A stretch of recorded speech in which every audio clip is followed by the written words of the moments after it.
Welcome to another edition of the Mistake-Free Real Estate Podcast. I am your host, Marck Lautour, and really excited today to be joined by a good friend of mine, Juan Deshon. Juan, welcome to the show. Thanks, Mark. Thanks for having me. I'm excited. Yeah, Juan, guys, is from Quest Trust Company.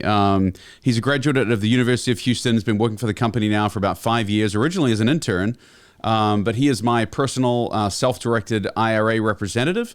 And I have had great success going through his company. And I just wanted to kind of share to my audience, what exactly does a self-directed fund manager do? And how can I self-direct my IRA? How can I tell my funds to do the work on my behalf rather than having to go through a stock market or a financial advisor? And so today we're going to do a deep dive on that exact topic. Are you ready for that, Juan? I am, yes, sir. All right. So let's tell the audience, Juan, for those that have not heard, what exactly is a self-directed IRA? Yeah, so we have to define the question, right? We have to define the terminology because it's a huge misconception that it's different from what people may be already familiar with. So the self-directed IRA is still an IRA. When I say that, I mean IRAs, I mean Roths, SEPs, Simples, all these accounts, they can all become self-directed. So I want to make sure that when I use that term, or when we use that term, we understand it's actually just a marketing term, right? We actually just use it to differentiate and to allow people to understand that a self-directed one, and I'm making air quotations, but a self-directed one means you can invest into non-traditional assets. And then if the term self-directed is not there, it's most likely mean that you cannot invest in non-traditionally or mostly in the stock market in general, right? So here at Quest, although we administrate and are custodians of IRAs, Roths, SEPs, Simples, and are governed by the same exact rules of Fidelity and a Charles Schwab and a Merrill Lynch would be when they have IRA accounts, ours is self-directed because we can allow you to invest into private assets. A lot of times, a lot of my investors are real estate investors. Right. So that's kind of the biggest distinction. That's what the terminology for self-directed means. But if you understand that there's really no difference, then you can kind of take the concept that you're already used to, if you already have a Roth, for example, and just apply it to different investment strategies. And I'm sure we'll dive into that a little bit more. Yes. So backing up even more simple, though, you can't clearly do this without the help of a qualified intermediary effectively, right? Or a qualified fund administrator. This is not something where I can just take money out of my account and tell it what to do and manage it myself, correct? Right, exactly. I mean, just the same way that you would have to go through a E-Trade or a Fidelity or someone like that to make an investment into a stock. You can't just do it yourself and go to Wall Street, right? You have to use an intermediary. You use us to do the same thing, except the asset class is changing. So we're that in between that keeps your IRA in check, as well as keeps it, just keeps it tax sheltered, right? Because if you touch the money yourself personally, that's when the IRS says, you've touched it now, you've gained access to the funds, we can tax you. And in some situations, depending on your age, penalize you for it if you do it before a certain time period. So by keeping in the IRA, keeping it under the hands of a custodian like us, then you're not being taxed until you decide, I want to retire and use the money personally. So just to engage the audience right off the bat, I want to talk about your ideal client. Who is someone that could take advantage of a self-directed IRA? Right. So first thing I want to say, everyone can really take advantage of a self-directed IRA, but you mentioned ideal client. And so someone that really should be able to jump into this right now today is going to be someone that is someone that has an entrepreneur mindset that wants to get out of the stock market, right? Wants to take more control of these funds and invest them in our situation, let's say real estate. That's one. Two, maybe an individual that already has pre-existing IRA funds, semi-familiar with how the account works, has been doing it for a little bit, or maybe even has a just old pre-existing 401k employer plan from an old job that they've left or were fired or whatever it may be. So that together will allow someone to basically move funds, utilize that money they already have, and position it properly to be able to invest it into a non-traditional asset. That's my ideal client, right? So that's a lot of Americans, actually, to be honest with you. Just people don't know you can do this. No, I think it's relatively it's not a new concept, but it's only been, I only knew about this about 5 or 6 years ago when I started talking more about the options that I had available When I went through and did it, I clearly I'm not a stock market guy. I haven't put a lot of money in there, but I took even more money out and sent it over to you. It was a very smooth process. Do you want to talk a little bit about the process of getting money out of the market? It was so easy. I barely remember the details. All I knew, I had to fill out some paperwork, and you guys basically took care of everything. So I talk a little bit about the ease of transacting with Quest, because you guys do it very well. Yeah, so we definitely try to walk you through it, hand holding a little bit, right? There's no reason to make you an expert. The whole point of it is that you have an end goal, and we're going to get you there, right? So the process, and let's just use an ideal client situation again.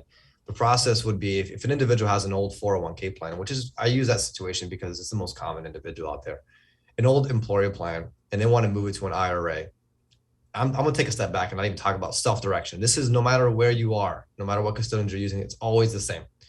You would do a process called a rollover. A rollover is a fancy word for a movement between an employer plan to an IRA, right? There's a distribution, there's the funds leaving a rollover account, a 401k, and there's a contribution going into another qualified plan. So that's the first step. We got to move it over. Step 2 is going to be locating your investment. Right. So now we've moved funds over from the 401k plan in this situation. Now you have to find your opportunity. This is where self-direction comes into place. Quest won't give you a list of opportunities, right, Mark? I mean, you came to me and you said, I have an idea, I have a goal, I have an investment opportunity. This is where I want to throw the money in, and we will make that happen. But with your direction, you are the captain. You're the brains of the operation, and we're just the hands and legs, right? We're just going to move things around. So step 2 is really having that in place, having an opportunity already of where you want your funds to go. Quest will then, of course, make sure that you have the proper documentation, you have the proper forms in order to comply with IRS regulation, as well as to protect your IRA and make sure the IRA is the one making the investment, not Mark. It's Mark's IRA, not Mark. And then I guess the last step is really, okay, profit. Where does it go? Just the same way as the stock market, when you buy and sell within the IRA account, it goes back to the IRA. Same concept with private transactions. My returns go back to my retirement account. It's not my money until I distribute, so I get taxed. Which comes later on with the same rules that you would have with the regular retirement accounts. Exactly. So if you're familiar with it, it's 59 and a half is the age of which the IRS says is your retirement age. And they lift the 10% penalty that they would otherwise hit you with if you were taking money out personally before that age, right? Depending on your account type, because again, all of them are self-directed, or all of them can be self-directed, that distribution at the later on stages might be taxable or might be tax-free. Most Americans coming from 401k plans, they're going to probably be taxed at the end of the retirement stage. And the reason why is because they have pre-tax dollars. When your employer puts money in a 401k, they're taking a tax deduction, they're putting that money in. You've never paid taxes on that money. So the IRS says, as long as you keep it in a qualified plan, a 401k or an IRA alike, it's just deferring taxes till later, right? And that's why you might hear like gurus talk about you should always get a Roth IRA because it gives you tax-free profit. But as you might know, Mark, it's probably not that easy to do that in a situation that you've been working for a few years, you have a large 401k plan. You're probably going to leave it in that pre-tax bucket of money because you don't want to realize those taxes right now, depending on what your situation is. That's for most Americans, at least. Right? Yeah. So what are some of the prohibited we'll talk about what we can invest in. What are some of the prohibited things that you cannot take self-directed money and invest in? Is there things that the IRS says, hey, you cannot do this? Yeah, only 2 things, right? And so that's kind of ties back to the misconception that this is a new topic. It's really not. The IRS never said we can't invest into real estate. They've only said we cannot invest into 2 things: life insurance contracts and then collectibles, right? Collectible example is going to be like artwork. And the reason why they kind of ruled that one out is, well, a piece of art to you, Mark, might be $5, and a piece of art to me, that same one might be worth $1,000. There's no real value to it because it's kind of to the person looking at it. So if they can't value it correctly, well, the IRS can't tax you properly. So at that point, they just rule those things out. There's other things too. I mean, antiques, rugs, they literally say that actually alcoholic beverage collections is also an IRS publication as an example. All right, everybody. So don't roll over your 401k and stop buying alcohol. That is prohibited. Yeah, don't go to Total Wine. At least that's where I'm for us, right? Go to Total Wine and buy alcohol. If you are, I think there's another group for you. Yes. But right, yeah, you need to go somewhere else. But yes, that's really all they say that you cannot do. Other than that, everything's free roam. You just need as you mentioned, the intermediary to allow you to do different things. So as you know, Juan, here we're real estate guys. We do deal a lot with people that are using their qualified retirement accounts that they self-direct and invest in syndication deals. They invest in our real estate turnkeys. They invest in our fund. So there's many different things. I actually lent money out to some people that I know, like, and trust, and just did a simple lending deal. Private lending is also an option, right? Yeah, and I private lend myself.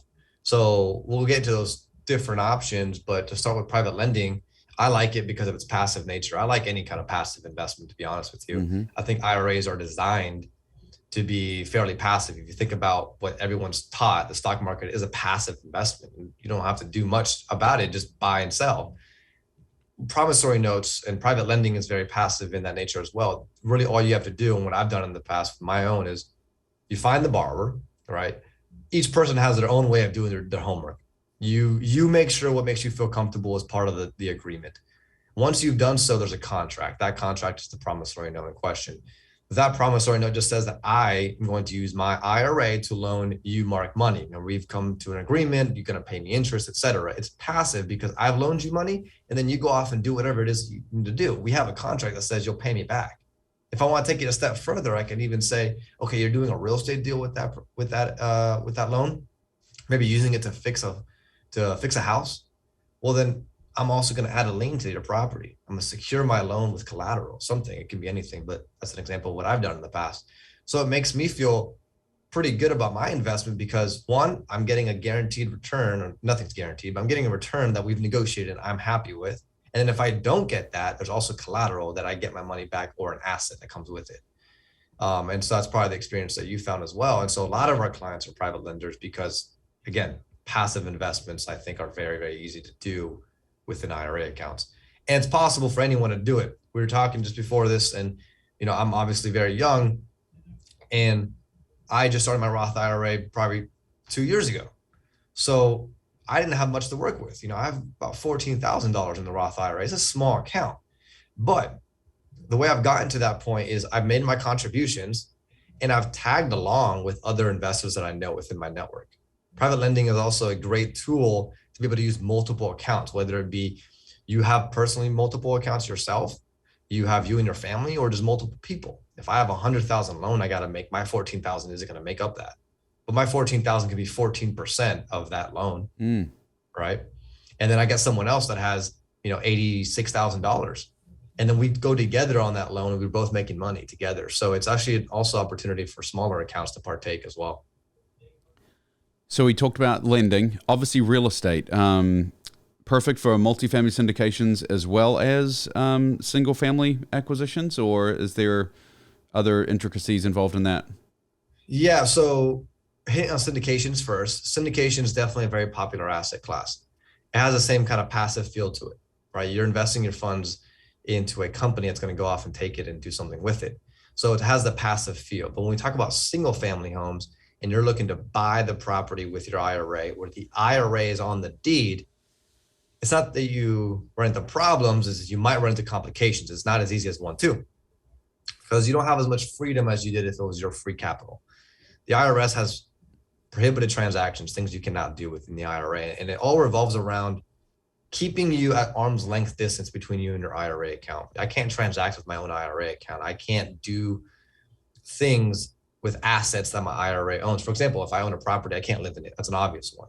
I can't even go in there technically and change a light bulb because I've done service to it. I need to hire someone else to do it. If I have to pay a contractor and it's a Saturday, my custodian is closed, what do? I have to kind of find out the logistics of that. Can be, again, quite complicated. Can't pay on a credit card, right? It can't even pay on a credit card. No, right. Like if I paid on my own credit card for my IRA asset, that's prohibited transaction. My entire IRA can blow up because I did that. I can't go to Home Depot on behalf of my IRA account. So in those scenarios, although it's possible, the logistics in place make it a lot more complicated. And so a savvy investor has to really up their game with knowledge of the IRAs and really plan far ahead, right? So if there's a way to invest passively into single family property and still got to get that feel and return from flips and such, it's ideal, right? But if you're going to do it all yourself, it's something you want to consider and take precautions. Can the self-directed IRA gain the benefit of depreciation on a single family asset? No. So that's probably the main reason why you would not want to invest in real estate, like start buying assets through your self-directed, because probably the leverage component and the depreciation component, which are the two greatest things of investing in real estate, are two of the things that are kind of taken out of your hands, correct?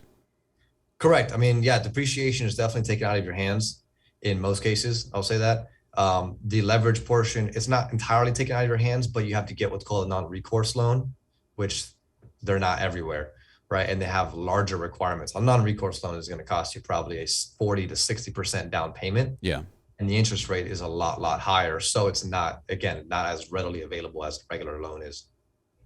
Yeah, so that's why typically our investors are using their self-directeds for lending deals with us, and then the multifamily syndications is primarily the two vehicles. Yeah. And again, you're finding a person out there that has this capital that they're used to not really touching anyways. You're probably used to not touching your 401k funds anyways. You found an opportunity, like the one that y'all offer, that's going to provide them a return, and they still don't have to go out there and do the work and deal with toilets and tenants, and probably give them a better return on an annual basis than the stock market will, at least maybe not a return that's so volatile and goes up and down. Then that's kind of why a lot of people gravitate towards that. Absolutely. Yeah, love it. Well, hey, look, in summary, and for those out there that are listening, I appreciate your audience. If you're watching on YouTube, make sure to subscribe, hit the notification bell, so you never miss a video. And please hit the like button. It helps so that more people can see the video. Juan's Education Day is going to help a lot of people and our investors. So we want to educate as many people as we can. So again, give us a thumbs up on the YouTube. Juan, in summary, this podcast is called the Mistake-Free Real Estate Podcast for a reason. We kind of like to highlight it's very much tongue-in-cheek, right? Understanding that there's no such thing as mistake-free. What are some of the mistakes that you see investors making in this space that maybe they could avoid through some of your knowledge? Yeah. And I would say trying to do it all yourself. Doing it all yourself will cause problems in the long run because you might not be as educated on the topic of IRS publication and just up to date on what you cannot do. So you'll fall into more trouble. Just yesterday, we actually had to deal with a client who got into a huge prohibited transaction because, one, they didn't want to pick up the phone and call us and ask questions. Two, they did a deal that they wanted to have complete control. And it was a single family situation, by the way, where they wanted to have complete control. And so they didn't want to go through somewhere else. So if you can avoid that, if you have the opportunity and the network in place to find deals where your IRA can invest passively, you can kind of already eliminate half the battle, right? I know at SBD, y'all have that kind of situation. I love it. And I was even asking before this how I can get in, but unfortunately my Roth is too small. So I might hit you up in a few years. Absolutely. Hopefully. Right. But at the moment, that's what I would say too. And the second thing too is people who have, like myself, have 9-to-5 jobs. I mean, this is a great way to diversify without having to go out there and do a lot more work and a lot more research and become an expert in an entirely new topic, right? Just a little bit of an expert, a little bit of education can get you a long way. That's really my biggest thing. And so again, just to summarize what the big mistake is: try to do it all yourself, not educating yourself on the topic. And then third thing I'll leave you with is not going in with a plan.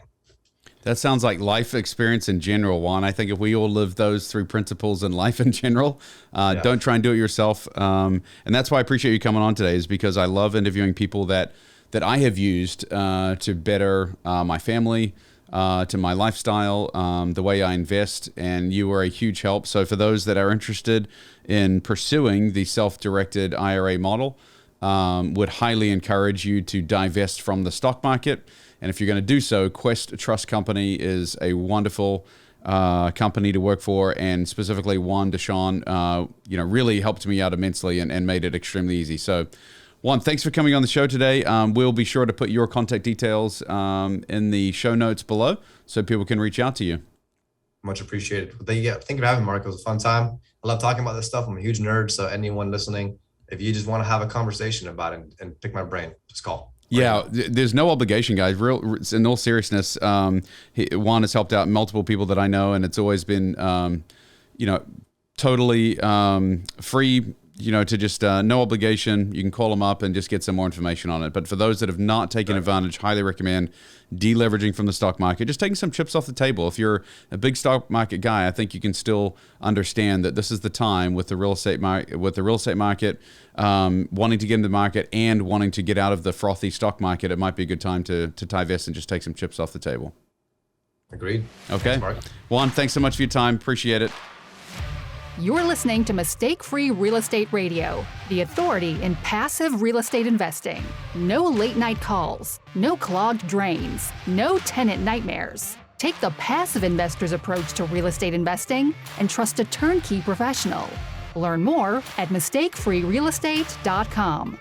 Until next time, remember, you don't get rich from what you earn, you get rich from what you own.